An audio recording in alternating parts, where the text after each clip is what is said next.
Vous regardez Sahel TV, c'est l'heure du journal en français. Tout de suite, voici le sommaire.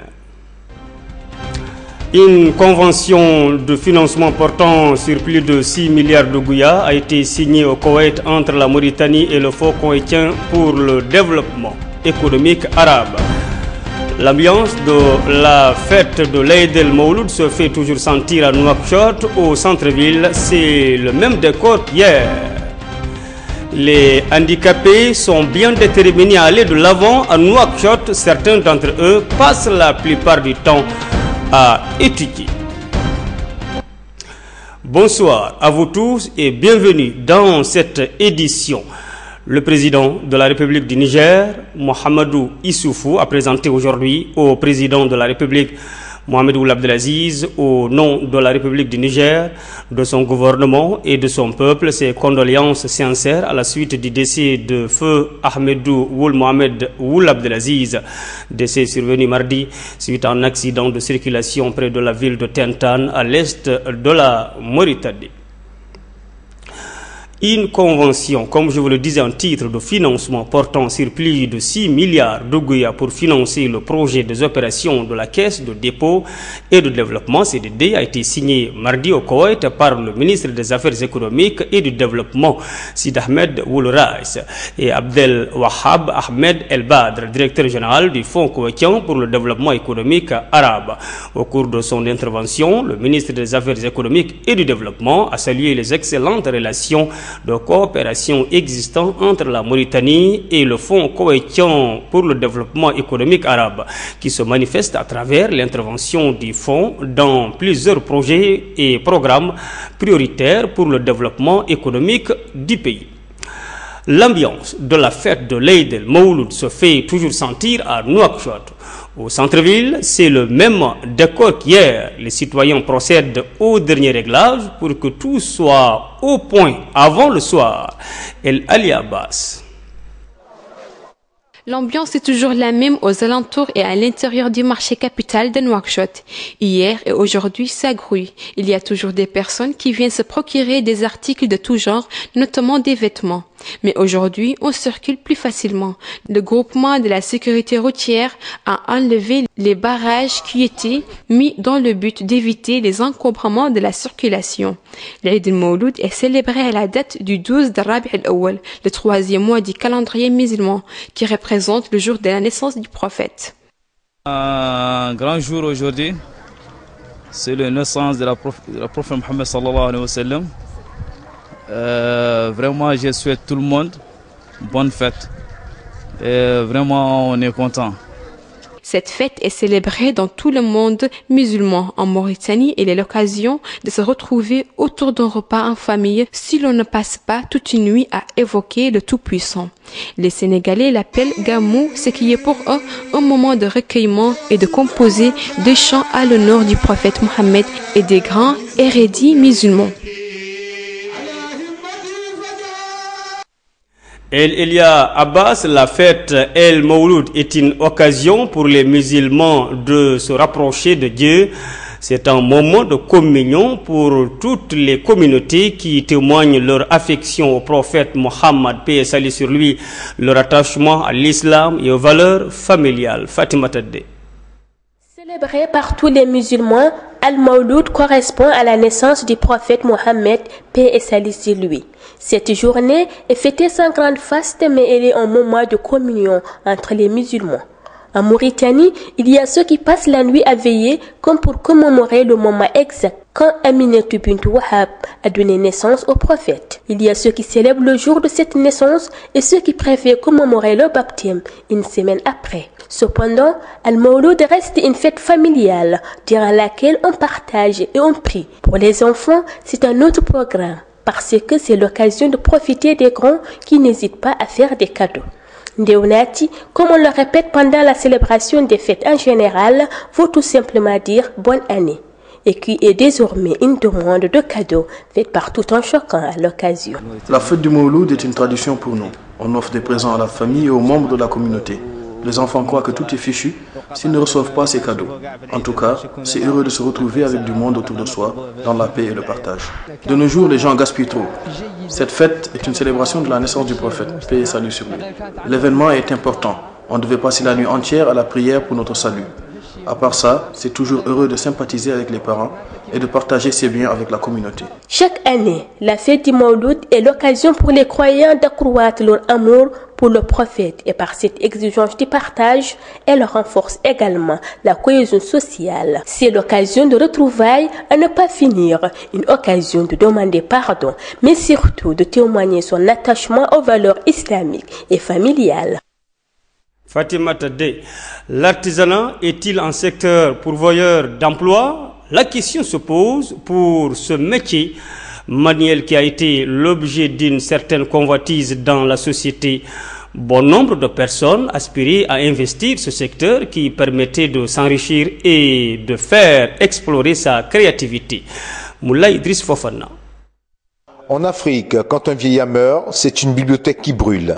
Cette affirmation de Amadou Ampateba peut être étendue au domaine de l'artisanat. La mort des anciens connaisseurs participe à la décadence du métier. En effet, aujourd'hui dans ce secteur, on peut compter sur les doigts d'une main ces artisans qui produisent des objets authentiques de valeur. Dans certains pays, comme la Mauritanie, précisément à Nouakchott, le métier de l'artisanat tend à disparaître et les revenus sont en baisse selon cet artisan. Le secteur est négligé par l'État et les bailleurs. Que voulez-vous qu'on en fasse? Moi, je le pratique depuis une quinzaine d'années. Je voudrais vraiment le voir décoller. Ça irait vraiment à notre avantage. Utile de savoir que l'industrialisation a eu un grand impact dans le déclin de l'artisanat. De nos jours, la production en chaîne et à des coûts très bas a entraîné l'abandon des objets fabriqués à la main et pendant un temps plus ou moins long. Les artisans ne jouent plus le rôle social et technique qu'ils avaient dans la société traditionnelle, ce qui a poussé les jeunes à ne plus exercer ce métier. Pourtant, l'artisanat pourrait avoir une bonne place dans l'économie nationale. Le secteur artisanal peut devenir un levier de lutte contre le chômage et pour la création d'emplois, surtout si une politique publique est engagée en vue de promouvoir l'entrepreneuriat chez les jeunes. C'est un métier aussi rentable que les autres, quoi qu'il soit négligé par les autorités et les bailleurs de fonds. Ceux qui y croient en tireront toujours profit. L'artisanat reste un métier d'une grande importance dans la société, malgré le faible taux de demande par rapport aux années précédentes. Reportage signé Moulay Fofana. Merci beaucoup. Considérés comme des êtres sans importance, comme je vous le disais en titre, les personnes à mobilité réduite, communément appelées handicapées, sont bien déterminées à aller de l'avant. Occasion de se rendre utile pour ne pas grossir le rang des bouches à nourrir. Des personnes inutiles pour la société. C'est un reportage de Amadou Seydiba. Handicapés pour certains et écoliers pour d'autres, ces enfants présentent des aptitudes naturelles hors du commun. Ce centre existe grâce à eux et ils se donnent sans relâche au travail, avec une forme de communication, une chose à eux bien particulière. On ne fait que réveiller l'instinct de ces jeunes apprentis. C'est de cette façon qu'il sera possible de les inculquer des valeurs auxquelles nous croyons, à savoir l'effort, la patience et la tolérance. Je suis en mesure de dire qu'ils sont incroyables, étant donné qu'ils apprennent vite et qu'ils sont vraiment respectueux. Les handicapés sont mis à la marge de la société. Ils n'en démontrent pas moins qu'ils soient des êtres formidables, capables de merveilleuses choses. Je suis une personne à mobilité réduite, mais cela n'empiète pas sur mon travail. C'est quelque chose que je pratique depuis des années et qui me permet de vivre décemment. Il n'est pas toujours dit que notre handicap doit nous servir d'excuse pour être un fardeau pour les autres. À Nouakchott, partout dans la ville, il n'est pas rare d'en croiser un qui attend de l'aide. On les estime à plus de 15% de la population mauritanienne. En France, quelqu'un a laissé entendre qu'il fallait y croire parce que, je le cite, des fleurs poussent dans le sable. Grand corps malade, la béquille comme second appui, milite pour un mental plus fort des handicapés, un sixième sens plus apte qui les délivre de la stigmatisation dont ils sont l'objet. Amadou Seydiba. À présent, notre page internationale en bref avec Ismaël Tanga. Au moins 25 personnes sont mortes et 107 ont été blessées jeudi dans un incendie qui a ravagé une partie d'un hôpital situé dans le sud-ouest de l'Arabie Saoudite. L'incendie s'est déclaré au niveau de l'unité des soins intensifs et du service maternité de l'hôpital de Jazan. 21 équipes de la défense civile ont été déployées sur place pour le maîtriser et l'intervention rapide des secouristes a permis d'évacuer les enfants et les patients de l'unité de soins intensifs, sans déplorer de morts parmi eux. Une enquête est en cours pour déterminer l'origine de l'incendie, mais des voix critiques s'élèvent d'ores et déjà pour dénoncer les déficiences des infrastructures publiques dans la province de Jizan, en particulier pour les hôpitaux. Certains réclament même la démission du ministre saoudien de la Santé. En Libye, ce mercredi, l'ONU a donné son feu vert à un gouvernement d'union nationale. Le Conseil de sécurité a adopté la résolution qui entérine l'accord entre les factions rivales dont l'objectif est de stabiliser le pays et de contrer l'essor du groupe État islamique, déjà présent sur la zone côtière, notamment à Sirte, et qui continue sa progression vers l'intérieur des terres. Un gouvernement unique doit être formé d'ici un mois. Le pays comptait jusque-là 2 exécutifs et 2 parlements rivaux. Depuis 4 ans, la Libye ne parvient pas à s'extraire de la spirale de violence qui a suivi la chute de Muammar Kadhafi, mais les représentants des 2 assemblées rejettent le texte des Nations Unies et lui préfèrent un accord alternatif négocié dans le cadre national.